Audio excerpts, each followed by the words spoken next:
Minnesota businesses have received more than $11 billion through the Paycheck Protection Program. Tonight, the story of one company that got a loan. That company already on the ropes long before the pandemic hit, and a CEO that wasn't above trying to pull strings with politicians. Here's Tom Lydon of the Fox 9 investigators.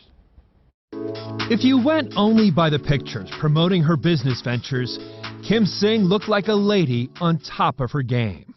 She seemed super put together. Traveling the world as CEO of Global Medical Services, a concierge medical tourism company, a middleman really between wealthy foreign dignitaries looking to receive treatment and Minnesota doctors and hospitals. Always in suits, always in heels. When I met her, she was driving a 2016 Jaguar. Gorgeous, like $1 million home in the Lake of the Isles area. This woman joined the company as an analyst in August of 2019. She says Kim Singh liked to brag about her political connections, especially with Attorney General Keith Ellison. So you must have figured you got in with a baller. Exactly, yeah. That this was someone who was the real deal, yeah. The real deal and making things happen. Yeah. But only 2 weeks into the job, she learned Global Medical Services, with about 26 employees, wasn't making payroll. Some of her coworkers hadn't been paid in 4 months. She had a young daughter to take care of. She couldn't do that. What did you make of that? Well, I was pretty shocked. I guess that was nothing. The embassies were supposed to send us $2 million before Eid, and they didn't. Kim Singh claimed Saudi Arabia owed her nearly $2 million. The United Arab Emirates, nearly $500,000. And payments were due from Qatar and Kuwait as well. But Singh, she thought, wasn't showing much compassion for her unpaid employees. They choose to pay, and yet they're getting angry about it, which is fine. Well, I mean, it's understandable that they would get angry if they're falling behind on their mortgage and their car payment and they don't have health insurance. Find another job. Find another job. Kim, the legal implications, too, of not paying employees are huge. But Kim Singh already knew that, because she failed to pay 35 employees of 2 previous companies she ran, Premier Diagnostic Imaging and Minnesota Medical Imaging. The Department of Labor suing her and fining her more than $20,000. I'm certain I'm not the only person that she has kind of screwed over, and there's got to be a long list of people in front of me and behind me that this is happening to. Kim Singh is also facing lawsuits, like the one from Denise Petrica, who runs a small travel agency in Eau Claire. Kim Singh called and said the company was looking for a new travel agency and booked an extravagant business trip to Hong Kong. The bill was $29,000, and she hasn't seen a dime. Honestly, right about now, that $28,000, $30,000, I mean, that's the matter of me being able to be open another few months. Global Medical Services is also being sued for fraud by MD Capital, a finance company that purchased GMS's invoices for $4.3 million. When Singh was questioned about whether the hospitals were getting their money, she came up with this letter from M Health Fairview's CFO, acknowledging receipt of payment from Global Medical Services of $1.2 million. M Health Fairview tells the Fox 9 investigators the letter is a forgery. A spokesperson wouldn't say whether the hospital was ever paid. There was nothing to even piece together when I left. Bill collectors coming left and right. We got evicted from our office, actually, while the staff were there. According to court records, by November of 2019, Global Medical Services had virtually no employees, no official office, and not much of a business to speak of. But the global pandemic of 2020 would provide GMS with what you might call some new opportunities.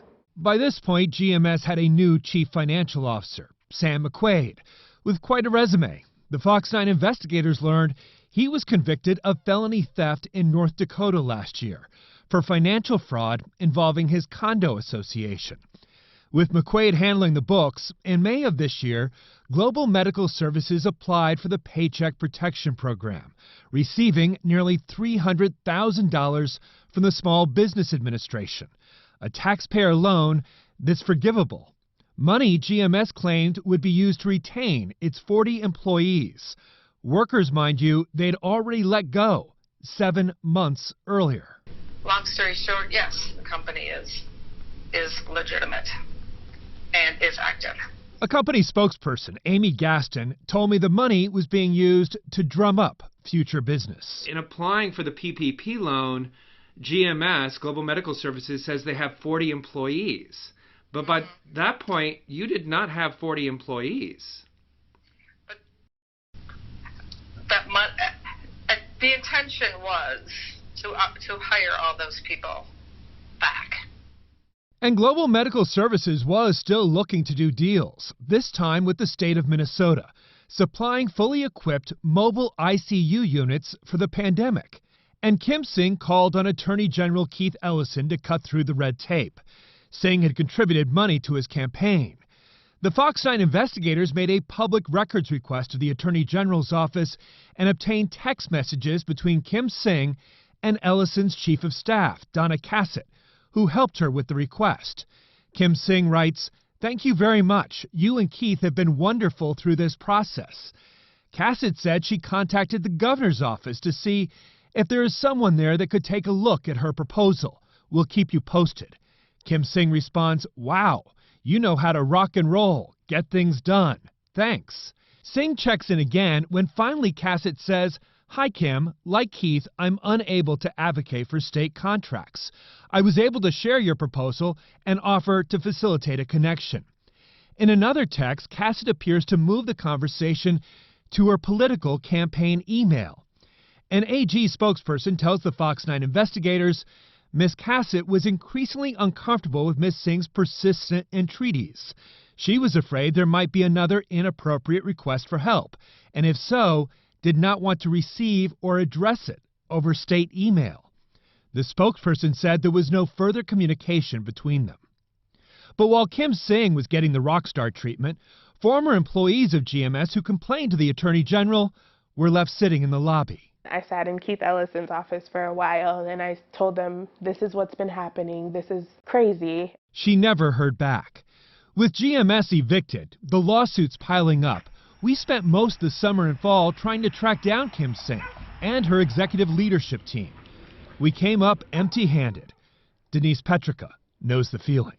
Every time that we went after her, we tried to serve her, they couldn't come in contact with her. And like so many businesses, her travel agency is just hanging on and needed, what else? A PPP loan to get by. All the small businesses like mine that are out here struggling to make it and now figuring out how if we don't qualify for the forgiveness. And she's out there gaining this money for a company that doesn't even exist. For the Fox 9 investigators, I think that that's a bunch of garbage. I'm Tom Lydon.